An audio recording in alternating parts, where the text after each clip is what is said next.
Day 8 most repeated questions की PYQ की series कैटलाइसिस की टीम के साथ आप कंटिन्यू कर रहे हैं। कितना मजा आ रहा होगा आपको, इतने सारे पीवाईक्यू के पहाड़ में से भी आपको अगर ऐसे क्वेश्चन एक्सट्रैक्ट करके मिलते जा रहे हैं जो कि बहुत ज्यादा रिपीट हो रहे हैं, जो आपको एलिमिनेट करके अलग से चूज नहीं करने पड़ रहे हैं। तो स्टार्ट करते हैं। तो thermodynamics one of the toughest chapter जो थोड़ा सा बच्चों को लगता है, फिजिक्स के अंदर भी है, तो केमिस्ट्री में जनरली यहाँ से थर्मोकेमिस्ट्री या फिर सेकंड लॉ से आपके क्वेश्चन ज्यादा आते हैं। फर्स्ट लॉ ऑलरेडी काफी हद तक विद साइन कन्वर्जेंस जो होते हैं फिजिक्स में कवर हो चुका होता है। चलिए हम बिना टाइम वेस्ट किए पहले फटाफट रिपीटेड क्वेश्चंस देख लेते हैं। हम उस सीरीज को लेके चल रहे हैं जिसमें रिपीटेड क्वेश्चन के पैटर्न कवर हो रहे हैं। अगर आपने अभी भी चैनल को सब्सक्राइब नहीं कर रखा है तो सब्सक्राइब करके रखिए, जिससे कि आपको नोटिफिकेशन आता जाए कंटिन्यूसली सारे चैप्टर्स के, और आप इसे कंटिन्यूसली देखते रहे। चले देखते हैं। Delta H of vaporisation water हमारे पास में है। कोई हमारे पास फर्स्ट क्वेश्चन है 5 mole of an ideal gas. Question में क्या बोला है यहाँ पर? 5 mole of an ideal gas expands from 10 litre to 100 litre. Volume हमारे पास में क्या दे रखा है? 10 लीटर टू V2 हमारे पास में दे रखा है यहाँ पर 100 लीटर एट टेम्परेचर 300 केल्विन। ये हमारे पास में अंडर आइसोथर्मल। देखिए ये जैसे ही आपने क्वेश्चन में पढ़ा आपको मजा आ गया। वर्क डन का क्वेश्चन और आइसोथर्मल और reversible process, that means work done is equal to सीधा आपका क्या है यहाँ पर क्या हो जाएगा? -2.303 nRT log V2 upon V1। ये रिलेशन आपका होता है आइसोथर्मल रिवर्सिबल प्रोसेस के लिए। अब नेक्स्ट हमारे पास में यहाँ पर सीधा का सीधा क्या है? 2.303, n की वैल्यू आपकी 5 है, r की वैल्यू 8.314 है, टेम्परेचर 300 केल्विन है, लॉग जो हमारे पास में V2 100 और ये 10। सारा वैल्यू क्वेश्चन था। सीधा आपको बस फॉर्मूला अप्लाई करना आना चाहिए। फिजिकल का सीधा सीधा तरीका होता है, क्वेश्चन पढ़ते जाइए, डाटा लिखते जाइए, फॉर्मूला याद हो तो मैक्सिमम टाइम क्वेश्चन में सीधा पुट हो जाता है। चलिए सॉल्व कर लेंगे। लॉग 10 हमारे पास में आएगा, केवल मल्टीप्लिकेशन करना है। कैलकुलेशन आपको पता होगा कि हम एंड तक, मैं आपको कॉन्सेप्ट देती हूँ, मैं आपको एंड तक क्वेश्चन के साथ लेके जाती हूँ, लेकिन मैथमेटिक्स वाला पार्ट कैलकुलेट करने का आपका होता है। कैलकुलेशन करने पे आपका ये पार्ट आएगा माइनस में, लेकिन मैग्नीट्यूड पूछा था यहाँ पर, तो ये आपका क्या हो गया? इंटीजर बेस्ड क्वेश्चन था, उसका आंसर हो गया। ये एक पैटर्न का क्वेश्चन है जो आपका बहुत आता है वर्क डन बेसिस पर। दूसरा क्वेश्चन हम लेके चलते हैं यहाँ पर। For water delta H of vaporisation is 41 kilo joule. यहाँ हमारे पास में क्या है? डेल्टा एच वेपराइजेशन दे रखा है हमारे पास में 41 किलो जूल, मतलब H2O जो होगा लिक्विड जो हो रहा है वो हमारे पास में क्या है? गैस के अंदर यहाँ पर कन्वर्ट हो रहा है। टेम्परेचर हमारे पास दे रखा है 373 kelvin. One bar assuming that the water vapour is an ideal gas condition हमारे पास में बोली that occupies a much larger volume than liquid water, the internal energy change, मतलब हमें डेल्टा यू और डेल्टा ई की वैल्यू ओवरऑल यहाँ पर क्वेश्चन के अंदर कैलकुलेट करनी थी। डेल्टा एच बराबर क्या होता है बेटा? डेल्टा यू प्लस डेल्टा एनजीआरटी, ये हमारे पास में होता है।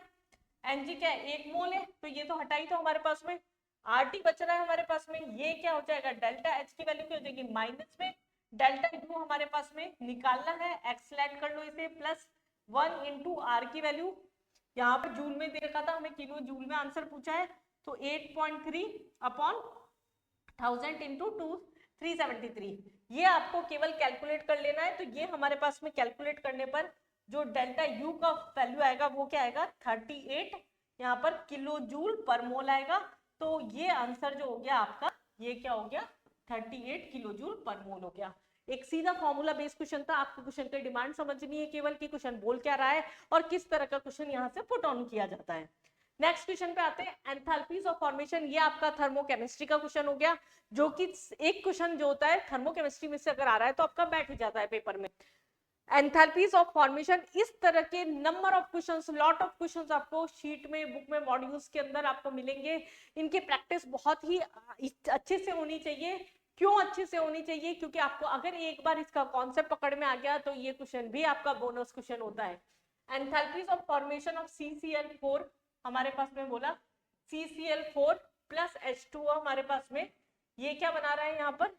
इक्वेशन दे ही रखी थी, CCl4 प्लस 2H2O। देखो इक्वेशन भी लिखने की जरूरत नहीं है, यहाँ पर पॉजिटिव आएगा ये गलत, यहाँ पर डॉट की जगह पॉजिटिव आएगा। चलिए यहाँ पर क्या बोला, हमारे पास में फॉर्मेशन दे रखा है and magnitude of enthalpy of the reaction, हमें डेल्टा एच ऑफ रिएक्शन निकालना है।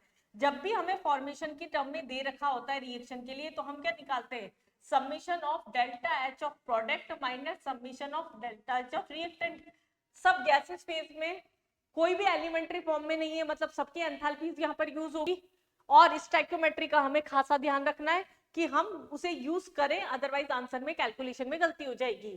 प्रोडक्ट की वैल्यूज क्या क्या दे रखी है हमारे पास में, सबसे पहले अगर मैं बात करूं -105 प्रोडक्ट मतलब क्या हो गया, ये दोनों CO2 और CO2 की वैल्यू क्या दे रखी है, CL3 थर्ड नंबर पे जो वैल्यू होगी, ये क्या हो गई आपकी कार्बन डाइऑक्साइड की हो गई, मतलब -394 हमारे पास कार्बन डाइऑक्साइड की वैल्यू हो गई, प्लस फिर 4 इंटू HCl का वैल्यू आपका दे रखा है 92, -92 माइनस हमारे पास में क्या हो जाएगा, यहाँ पर प्रोडक्ट माइनस रिएक्टेंट करना है हमें, minus delta H of reactant, reactant में CCl4 की वैल्यू आपकी दे रखी है यहाँ पर -105, प्लस वाटर जो है उसमें मोल्स जो है 2 से मल्टीप्लाई करने पड़ेंगे, 2 इंटू वाटर का जो वैल्यू दे रखा है आपका that is 242।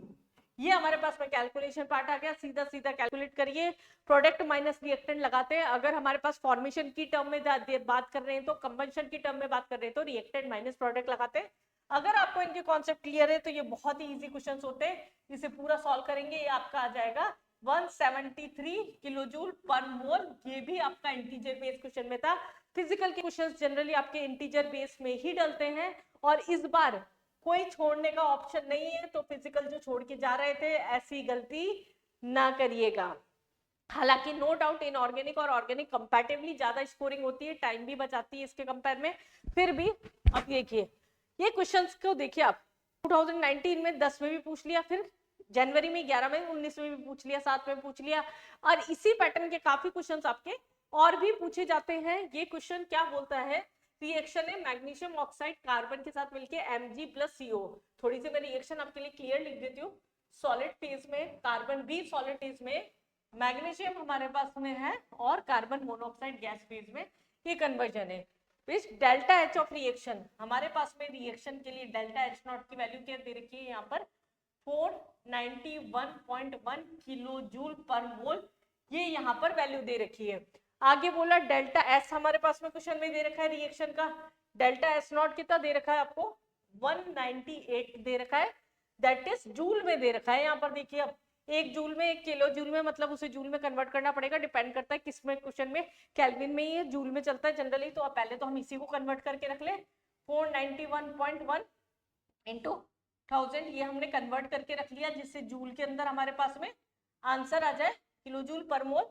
Then is not feasible at 290, मतलब ये रिएक्शन इस पर्टिकुलर कंडीशन पे नहीं हो पा रही है, not feasible at 298 kelvin, temperature above which reaction will be feasible, किस टेम्परेचर के ऊपर ये रिएक्शन फिजिबल होगी। आपका ये क्वेश्चन अगर इस तरह का पूछा जा रहा है, टेम्परेचर हमें निकालना है, बेसिकली डेल्टा एच की वैल्यू जो है हमारे पास में, delta H minus delta S, ये क्या होता है आपका गिब्स फ्री एनर्जी का फॉर्मूला है, दिस इज मोर देन 0। अगर हम बात कर रहे हैं यहाँ पर डेल्टा जी की वैल्यू क्या आएगी हमारे पास में, 0 से कितनी ज्यादा होगी, या फिर हम बोल सकते हैं डेल्टा टी जो होगा या टी जो होगा वो क्या होगा यहाँ पर मोर देन डेल्टा, यहाँ पर हमारे पास में अगर वैल्यूज दोनों लेके जाते हैं तो डेल्टा एस बाय की वैल्यू रख दें, यहाँ पर डेल्टा एच की वैल्यू आपकी क्या है 491.1 इंटू 1000 अपॉन डेल्टा एस की वैल्यू है 198, ये हमारे पास में वैल्यू है। इस पूरे को अगर आप कैलकुलेट करते हो तो ये आपका कुछ आएगा